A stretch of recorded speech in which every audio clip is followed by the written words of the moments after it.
What is going on, everybody? It's the Frost, and we're here for a Smackdown review for September the 25th, 2020. We are on our way to Clash of Champions, coming to you this Sunday on the WWE Network from the Thunderdome.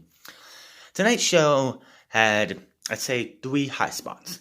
Bayley, Alexa Bliss, she is getting more and more into this Fiend transformation, and Roman Reigns doing what, in my opinion, was the first really heel thing he's done since coming back from his hiatus, I should say. Now, Fox did, they did tonight, like AEW and NXT did on Wednesday. Paid homage to Road Warrior Animal, who passed away on Wednesday. We open the show, Michael Cole walks into the Thunderdome. We go right to the ring, and out comes AJ Styles as Greg Hamilton does the introduction. Cole says this is the Intercontinental title Ascension ceremony to promote the triple threat match.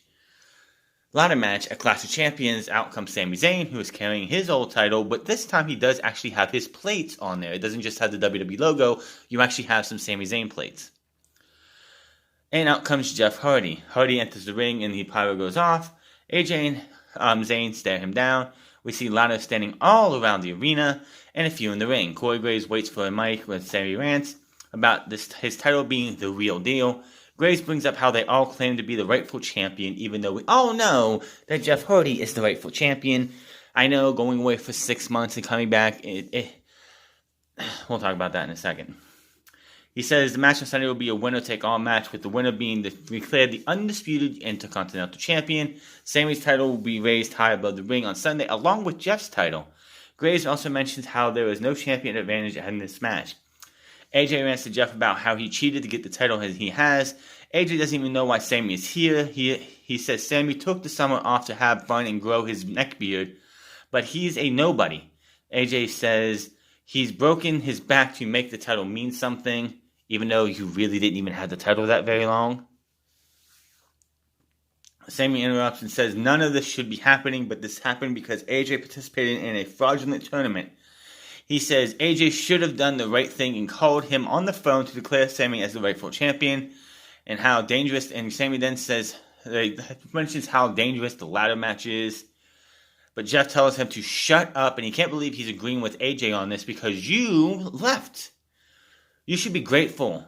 He and AJ have defended this title week in and week out, some more than others, but you just left. You left and you didn't do anything. So he's like, let's just get this over with. Bring the gold bar down and let's get the titles on there. So the gold thing comes down. Both men put their titles on. Of course, AJ is mocking them, saying this is going to be the last time they get to hold those titles. So there's a ladder in the middle of at the midway point of the ring, over by the ropes. Sami Zayn gets out of the ring, and AJ and Jeff start staring each other down pretty much in line with this ladder. So Sami Zayn gets back in where the ladder's at and shoves it into both of them. Well, apparently Jeff Hardy and Sami Zayn are supposed to have a match because they got to promote this match somehow. Anyway, Sami Zayn's about to leave when Adam Pearce, the not general manager but general manager of Raw and Smackdown, comes out and is like, Sami, you should learn to leave well enough alone. And because of your actions, I am adding AJ Styles to your match right now against Jeff Hardy, so it is also a triple threat match. Love the match. Match was fine. Match was good. These 2 guys are fantastic at what they do. But why are we having a ladder match on Sunday if you're just going to give the match away for free on Friday? I don't get it. I just don't fucking get it. What's the point of having this match on Sunday? I don't get this booking. I mean, we shouldn't really complain because these are 3 stellar athletes going out there showing you that they are 3 of the best. And it's just so fucking stupid how WWE can just say, well, we have a match on Sunday. We're going to do a one-on-one match to, promote this, but then we're just going to throw the third man in there so we can give the match away. Now, is the match on Sunday going to be better? Hopefully. It is going to be a ladder match. Jeff Hardy, of course, you know what he's going to do, some crazy-ass shit. The other 2, I'm sure Sami's going to do something. I'm sure AJ is going to do some things. It's going to be a hell of a match. Greatest wishes on Bella Luck. We already talked about all that, and we get to the Sami Zayn, Jeff Hardy, AJ Styles match. This was a good match. Both got off. It's just weird because you have a match tonight between Jeff Hardy, AJ Styles, and Sami Zayn. And Jeff Hardy and AJ Styles go out there and beat the hell out of each other and throwing themselves around as if this was the ladder match. Like, this is what you're going to see on Sunday. And I really hope that's something we're going to see on Sunday, because this should be, this match honestly should be the match of the night on Sunday. Is it going to be? I'm not sure. We'll see. So the match is coming down to an end. And the break, back from break, and AJ drops Sami in the corner. AJ runs into Hardy's boot in the corner, so does Sami. Hardy goes to the top and takes both opponents down with a whisper in the wind, which, honestly, I'm going to be honest about this. Jeff Hardy's whisper in the wind, when he could get up there, flickety-split, was awesome looking. Now it just shows his age and looks sad, in my opinion. Sami drops AJ with a haluva kick, and then one to Hardy, which he's just running haluva kicks now. Then then AJ comes right back with a Pele kick to Sami. All these go down to the mat. AJ ends up hitting a phenomenal forearm on Hardy as Sami Zayn gets out of the way, and then Sami grabs AJ, throws him out of the ring. 1, 2, 3. He wins the match and gets momentum going into the pay-per-view. So, I don't know who's going to win. We'll talk about predictions here in a minute. But, yes, Sami Zayn does get the win. After the match, Sami Zayn stands tall in the ring. His music is playing. He's pissed off because Greg Hamilton did not call him the Intercontinental Champion for the millionth time. He's sitting there yelling at Greg Hamilton. So when he turns back around, AJ nails him with the ladder. Then he nails Hardy with the ladder as well. Gets a bigger ladder, comes back in, puts the ladder up, climbs up, grabs both versions of the Intercontinental title, and puts them over his shoulder as he celebrates on the top of the ladder. So we come Roman Reigns and Jr., so we'll get those sides of the story. After also Matt Riddle versus Baron Corbin again. We see Heavy Machinery backstage, Otis with his Money in the Bank briefcase, and Tucker, they're holding the lawsuit papers and just the yammering and talking to each other. We can't hear what they're saying. Back from break, we see what happened between Miz, Morrison, Heavy Machinery, Kayla Braxton is backstage with Otis and Tucker. She says Otis has 1 week to answer the lawsuit from Miz. She asks if Otis has made his decision. He says his mom told him that there are 3 people you can't trust: carnival clowns, 1% milk, and lawyers. Otis rants about lawyers and says they are not going to steal his title shot. The Miz and Morrison interrupt and say the lawyers aren't trying to steal a thing. They're just trying to give the WWE Universe a Money in the Bank holder they deserve. Miz goes on about how this legal team will take everything from Otis and put liens on everything, send him in the lawsuits, put in doing so many injunctions and all this other shit, and it's just like, this is so stupid. I said it last week, and I'll say it again this week. The Money in the Bank briefcase, to me, has not felt more irrelevant than right now. And Brock Lesnar held the Money in the Bank briefcase last year. You know what we got last year? We got Brock Lesnar with a boombox, a Money in the Bank briefcase that looked like a boombox, dancing around, acting a fool on TV. This year, we get Otis, who disappeared for a while, probably had corona because we didn't see him for about a month. After winning the Money in the Bank briefcase by luck, and now he's running around doing goofball antics with The Miz. I really don't care. Otis is not winning the Universal Championship. It honestly should have went to somebody with the WWE on Raw to give us a chance at the WWE Championship. Miz pokes at Otis for how he and Mandy Rose was sent to Raw. Otis says where he comes from, they don't settle things with lawyers. They can settle it in the ring. He tells Miz to come get some. Tucker is looking at the lawsuit and all this, and he says, Miz, why is your name the only one on this lawsuit? Otis and Morrison just looking and saying, what the hell is that all about? All of a sudden, bam! Morrison gets thrown against a one of those garage doors and gets beat up for a bit until the referees come out, get into the scene, and break it all up. why is this happening? Or they're like, well, we gave it to Otis, but we never meant to really have Otis win the Universal Championship. Honestly, anybody and this is the thing that's going to suck the most. Because what's going to happen on Sunday is we're going to have two champions who are not going to lose their title to the Money in the Bank briefcase holder. And unless you're going to have Otis hold the Money in the Bank briefcase till after WrestleMania and actually cash it in then, I don't know what's the goddamn point of having the Money in the Bank briefcase. We go to the ring, and out comes Smackdown Women's Champion Bayley. They did show us what happened between Bayley and Sasha Banks up to this time. Then Bayley goes off. She takes a seat in the steel chair on the ramp, says she could watch the last video over and over, but she won't because a champion has time. Is precious, and she's not going to waste any more on the poor little crybaby Sasha Banks. She has work to do, and unlike Banks, she has a match to prepare for. She brings up the number one contender, Nikki Cross, and gives her some props. Fans boo, like the fake fans boo.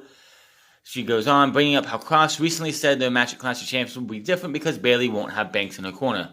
Bayley says Cross better watch what she just did to her former best friend because she will do this to Cross even worse, starting by slapping the stupid little smile off her face.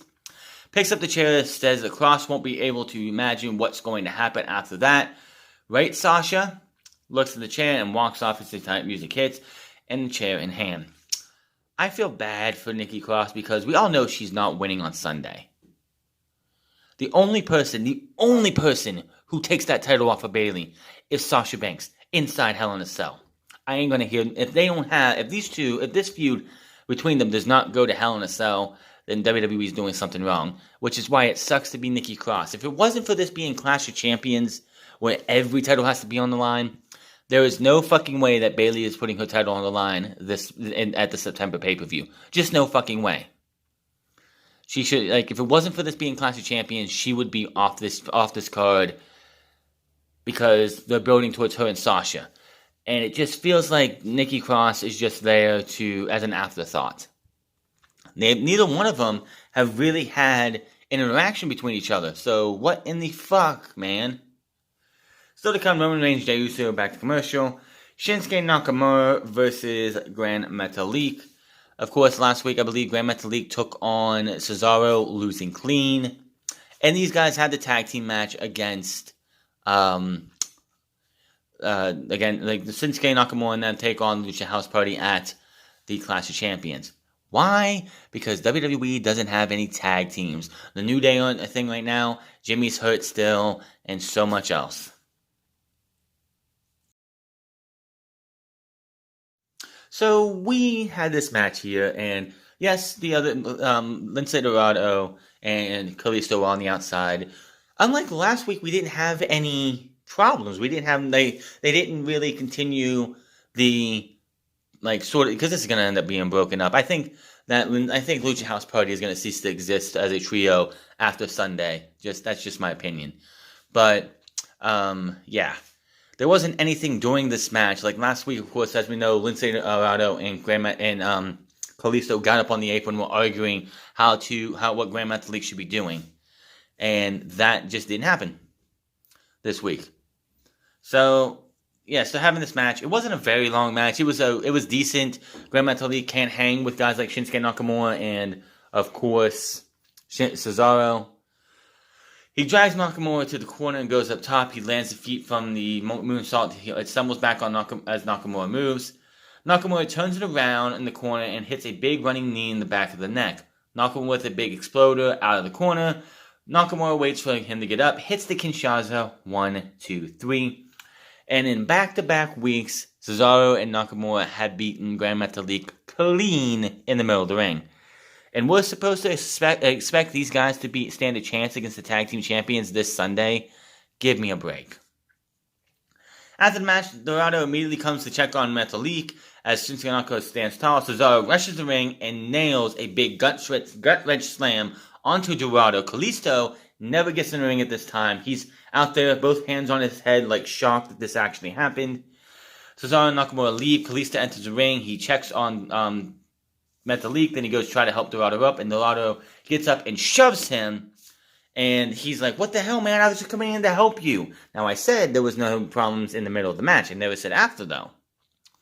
So, the breakup's happening. Whether it's this Sunday or later on, it's going to happen. Kalisto came back, and it looks like somebody who should be on his own. Plain and simple. Uso's backstage. He starts knocking on Roman's locker door, and they say they have stuff to do. Jay says he's not leaving until Roman opens up. And we go back to break, and we see a video package of cousin versus cousin at Clash of Champion, a true family affair. We hear from Alpha, we hear from Sika, we hear from Rikishi, we hear from Jimmy, who, when the hell is he coming back? I think I'll have something with that with predictions here later. We go back to the ring, and out comes Jay. He says he takes the mic and says he's hyped up. He plugs the Clash of Champions on Sunday. We see Paul Heyman and champion Roman Reigns watching from the backstage. Uso plugs the max. He addresses Corey Graves and says Corey was supposed to interview him, but he can have the night off. He shows us how he and Reigns won the Samoan street fight over Sheamus and Baron Corbin last week. And in the post-match, they hug, they smile, they're having a good time, but as soon as he turns his back, Roman Reigns goes from all smiles to, your ass is dead, motherfucker. That look of, I'm gonna kill you. And, of course, he nodded in approval with Paul Heyman. Says people have been asking him all week about that look behind his back. He says, how was I supposed to see it? I can't see behind my back. But let's ask Roman about it. The fans boos. We see Roman and Heyman backstage. Uso asks Roman, what's with the look? But Reigns doesn't come out. Uso thought they were better than that. But he saw Reigns smile on his face and frown behind his back. What is it? The camera cuts backstage and we see Heyman walks out of Roman's locker room. Reigns believes the whole world deserves to hear what Roman has to say to his cousin face to face in the ring. Here's where we have it all wrong. The talk won't happen when Jay wants it to happen. It will happen when Reigns wants it to happen. And Heyman says that will absolutely, positively happen. The face-to-face discussion will happen in the ring tonight. Jay is watching the ring and he's not thrilled. Heyman asks to be excused now as he has to go back in the Reigns locker room. Jay knew something was up when Roman changed his phone number. Now he's apparently has Heyman screaming everything. Jay says, that's fine. What's up? Because they will talk later. Gets out, delivers the Uso penitentiary line, drops the mic, and exits the ring. Which, we'll talk about that later on when we get there. The announcers show us that Matt Riddle defeated Baron Corbin at the Payback pay-per-view last month. You also see how Corbin attacked after this match backstage. Corbin is backstage now, and he says he was prepping to elevate Smackdown main event last week, where he saw Riddle new Know Your Bro segment. He plans to show what bro really means, and it's all about tonight. From like excruciating agony to a bunch of other things, and that is what you're going to get tonight, he says. So we get this match, and I do not need to see Baron Corbin versus Matt Riddle again. Payback was enough. That should have been the end of it, but of course when he got attacked, we knew that wasn't how that was going to go. So this match was hard-hitting. They beat the hell out of each other. You could definitely tell when this was over that Baron Corbin was 100% gassed. Riddle blocks the end of days. With a kick, he leaps out of the second rope, but Corbin nails a big right hand in midair. He blocks End of Days again and drops Corbin on the knee straight to the face, then they both go down.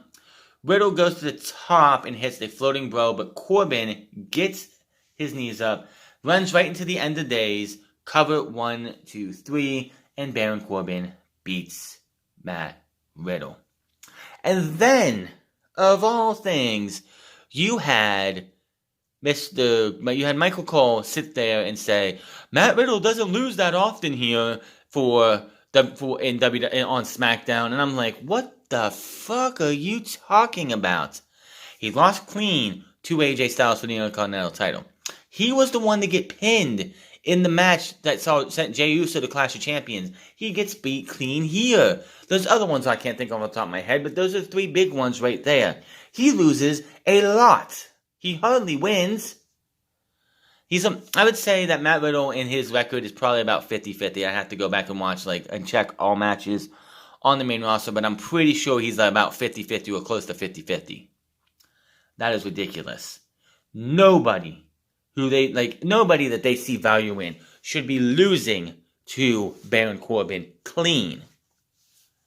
People are like, you need this for a proper feud. He's a good foil for Matt Riddle. No, Matt Riddle should have beat him at Payback, and that should have been the end of it. We move on to something else, but that's not what happened, is it? We do get him saying that, you know what? Caleb Braxton came in an interview and is like, you know what? This sucks, but I'm not going to let this negativity hold this stallion down. And he leaves when his music plays. Please tell me this is the absolute end of Matt Riddle versus Baron Corbin, because I cannot stand to see these two get Matt Riddle something actually worth fighting for. Because him going up with Baron Corbin is just going to be one of those ones. It's going to be like Rey Mysterio, Seth Rollins, or Andrade and Angel Garza versus Street Profits, isn't it? We see a new teaser vignette for a mystery woman who writes untouchable in lipstick on a mirror, so she ruins a mirror and snaps her fingers, and we get a camera, and then we see the camera is hiding her face, and obviously, because you can see the chin and the forehead of her, and it's obviously Carmella. Just make it official. I'm tired of this all, it's obviously Carmella. Alexa Bliss versus Lacey Evans. This, of course, happened because of last week. Lacey Evans uttered "The Fiend," and she became the next victim of a Sister Abigail from Alexa Bliss. So we had this match. Wasn't a really good match. I will say this right now. Alexa Bliss's character work with The Fiend is getting to be fantastic. Her in-ring work, not so much. When it was Nikki Cross and Alexa Bliss, it was great for Alexa Bliss because it kept her from having to work an entire match on her own, and it helped keep her flaws hidden. Now we don't have that anymore because they're doing this whole thing with her and The Fiend. But we get to our first commercial break, and right before the commercial break, looks like she's getting some momentum, and then all you hear is ha ha ha ha ha ha ha ha, the Fiend's laugh. She looks disturbed, and then we go to commercial break, and everyone's like, why would you do that? Why would you go and go to commercial break when the laugh's happening? Well, we come back, and at that time, she's doing nothing. She's getting her ass kicked. She's getting beat down. She's getting, Lacey Evans is taking advantage. Then she does get a little bit of momentum, and she picks Lacey Evans up, or starting to pick Lacey Evans up, and you can just see that she's trying to fight whatever is going on in her head. She's just fidgeting, her eyes are blinking, and then Lacey Evans takes advantage. And she hits a basement dropkick. Evans drops Bliss on the face. Evans goes back to the corner for a moonsault, but Bliss moves and Evans lands hard. Then, all of a sudden, we hear the Fiend's music. The lights go down to the red lights. The lights come back up, and she's in a trance for a second when the lights go down. And then when the lights come back up, she's no longer in a trance. She goes completely ballistic. She is beating the piss out of Lacey Evans. She's snapped. She unloads, tackling her, beating her up. Referees running her with 5 counts so that she backs off for a minute. Then when she gets Lacey Evans down, flat on her stomach, she steps one on the back, one on the neck, and starts smashing her head with her foot. And the referee calls for the bell. She doesn't give a shit. She won't stop. Now with her hair messed up, her hair twisted around is coming out. She tosses Evans to the floor. She stalks Evans and then drops to the floor, picks her back up, sets her up, a kiss to the head, Sister Abigail, and she gets back into the ring. She's not in the trance anymore where she just hits the Sister Abigail and then just has this look of a spaced out look. She didn't have that tonight. She didn't have that at all. She gets back into the ring. The lights, everything goes back down. All you hear is, "Let me in." And you see the Fiend on the Tron, on the scoreboard above, everywhere. And then we look at Alexa's face, and she has the most evil, happy smile you could ever see. And she is happy. And she goes to leave. She marches up the ramp as she is interrupted by Roman Reigns. She walks. She's not even walking in a trance. She's just walking like normal, like Alexa Bliss only.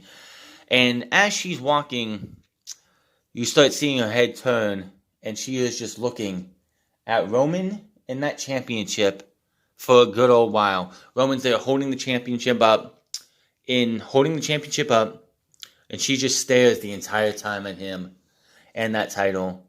And as she walks away, she does not let her eyes off of Roman Reigns until she's behind the curtain. I fucking love this version of Alexa Bliss. This is perfect for Alexa Bliss. This is great. This is the best work she has done in her entire WWE career. And I was a fan of her and Nikki Cross. I think they did very well together.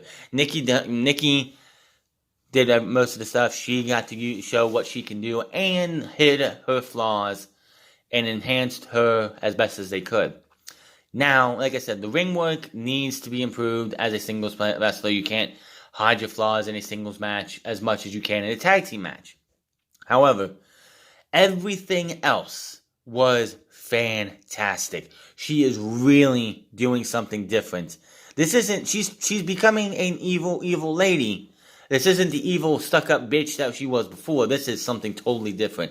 And I fucking love each and every second of it. So we come back from break. Paul Heyman's in the crowd and crowd cheers and boos. That's fake shit. Heyman looks like he's about to speak, but the music interrupts, and out comes Jay Uso. Roman Reigns takes the mic and asks Jay if he wants his side of the story. To be honest, he would give Jay the championship if he could. But the truth is, Jay wouldn't even know what to do with it. Jay doesn't understand the accountability or the responsibility of being on top. The weight or the passion of being the face of WWE. How could he? It's not Jay's fault. He's a twin. His entire life he's depended on his brother. I ain't saying I'm not saying you're half the man that I am. I'm not saying that at all, Roman says.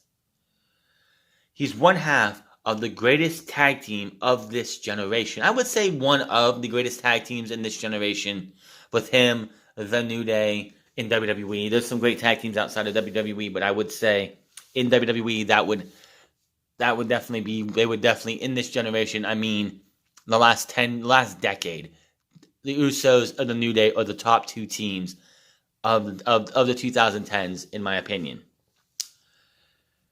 Let me see here. It says, and because of that, him and the family are proud of Jay. It says this family relies on him to be the tribal chief. That's not Jay, and it never will be, because it always will be Reigns.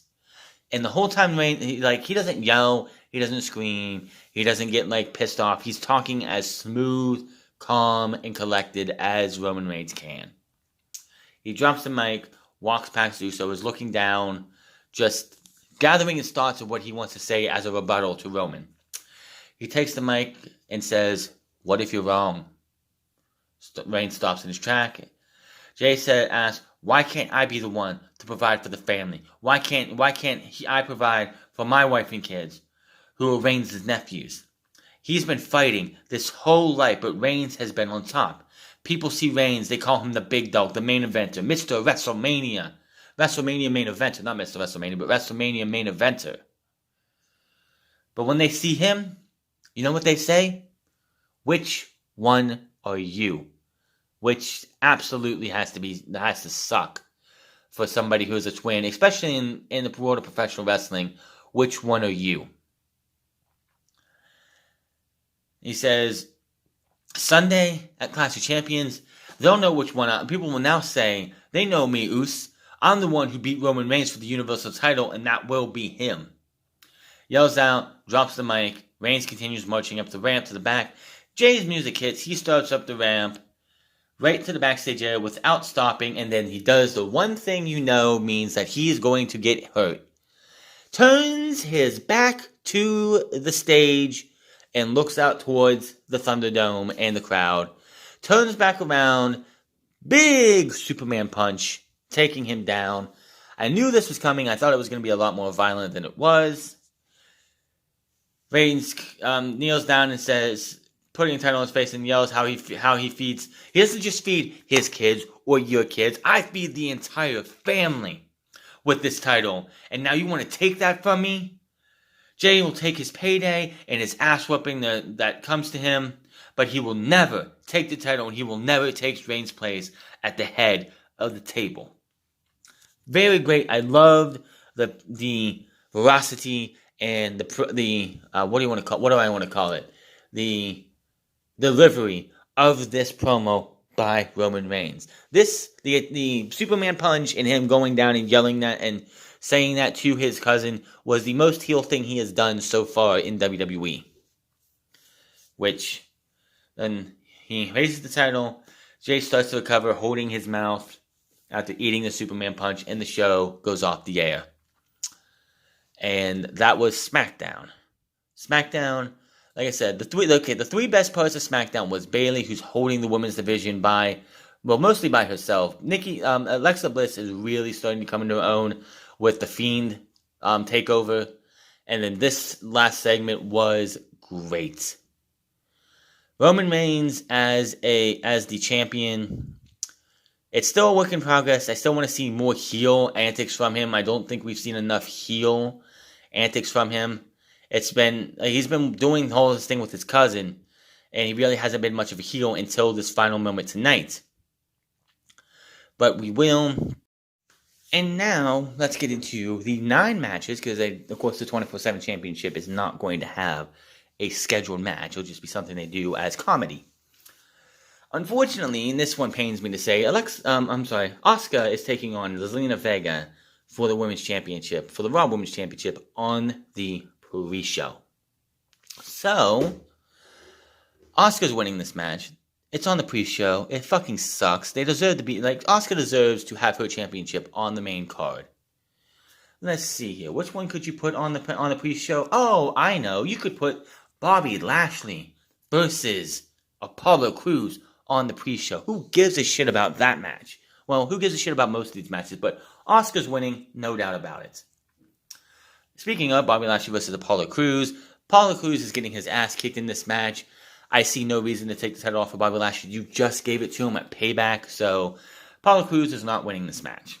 And hopefully, this is the end of Apollo Cruz versus the Hurt Business. Move both of these entities on to something else. Street Profits versus Angel Garza and Andrade for the 17th millionth time. Well, let me think here. I have to say that if the Street Profits win, Andrade and Angel Garza are done. They need to win this match or forget it. Just get done with it. So, I'm going to say that they're going to win the tag team titles. I think Andrade and Angel Garza are going to win because if you don't have them win them here, then you're never going to see these guys win them. I could be wrong, most likely, but I'm just going to say that. Jeff Hardy versus AJ Styles versus Sami Zayn for the Intercontinental title triple threat ladder match. This is definitely a big I wish there was a triple-sided coin because this one is a fucking toss-up. I would say that Sami Zayn won the match and AJ Styles got the final straw with holding both titles. I'm going to go with Jeff Hardy. I think Jeff Hardy is going to retain and be the undisputed Intercontinental Champion, and that is all we're going to have to say about that. It just feels that's how WWE booked this thing. Sami got the win, so he has momentum. AJ Styles got the titles down, so he has momentum. So I'm going to have to go and say, yes, I think that is what they're going to do, and have Jeff Hardy retain the championship. Cesaro and Nakamura versus Lucha House Party, Kalisto, Manu Metalik, and or Lince Dorado.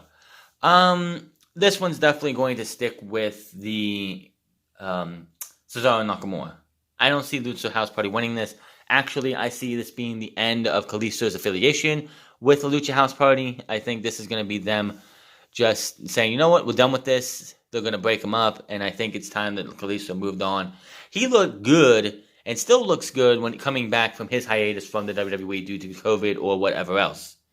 So I think he's gonna cost his boys the match, in my opinion. I think he's gonna cost them the match.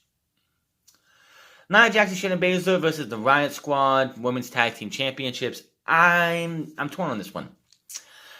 I don't think that Nia Jax and Shayna Baszler is a long-term plan for the tag team division or for the tag team championships. And I just think it's either you have them keep the titles for now and hold off for a bit, or you give the titles to Liv Morgan and them, and it's because Nia Jax walked out on Shayna Baszler or Shayna Baszler turned on Nia Jax. It's really stupid that both of these women are heels and the tag team champions. The last time WWE did this in this manner was Matt Hardy versus MVP. For my recollection, I could forget somebody else. But I would have to say that last time it made a little bit of sense because one was a babyface and the other one was a heel. Now, they are both supposed to be fucking heels, so who the fuck are we supposed to expect to be the one to turn on the other? And why should we cheer for both of these women? It just makes no sense. I'm saying Liv Morgan and Ruby Riott win the tag team titles, give them a little bit of a thank you for sticking around. Bayley versus Nikki Cross, SmackDown Women's Championship. I see no reason for Bayley to lose this championship. Again, the only person who takes that title off of Bayley is Sasha Banks. Inside Hell in a Cell. No ifs, ands, or buts about it. That's where it's going. That's where it needs to go. I'm sorry, that's the only thing you can do. Roman Reigns versus Jay Uso. Give me a break. This is an obvious answer. Roman Reigns is winning this. I want to say it should be a good match. It could be a good match. I couldn't tell you either way. Roman's winning. There's no one else being otherwise, but Roman is winning. Drew McIntyre versus Randy Orton ambulance match for the WWE Championship. It's real simple. Randy Orton's winning. That's the only reason they made it an ambulance match, because they don't want Randy to beat Drew clean. They don't want him to suffer a big loss and lose the title. So how do you do that? You have them lose in an ambulance match. That's the only way they're going to do it. But that is your predictions. We have Asuka over Zelina Vega. We have Bobby Lashley over Apollo Cruz. Andrade and Angel Garza over the Street Profits. Jeff Hardy over AJ Styles and Sami Zayn. Cesaro and Nakamura over the Lucha House Party. Riot Squad over Jax and Baszler. Bayley over Nikki Cross. Roman Reigns over Jey Uso. And Drew McIntyre over Randy Orton. That is your predictions for that's your SmackDown review and your predictions for Clash of Champions Gold Rush. Hit that subscribe button, comment down below, like or dislike this video, find me on Twitter at The France Club, find me on twitch.tv/The France Club, find me on Instagram at The France Club, and I'll see you guys Sunday for Clash of Champions Gold Rush. Until then, my name is France, and you guys have a good one.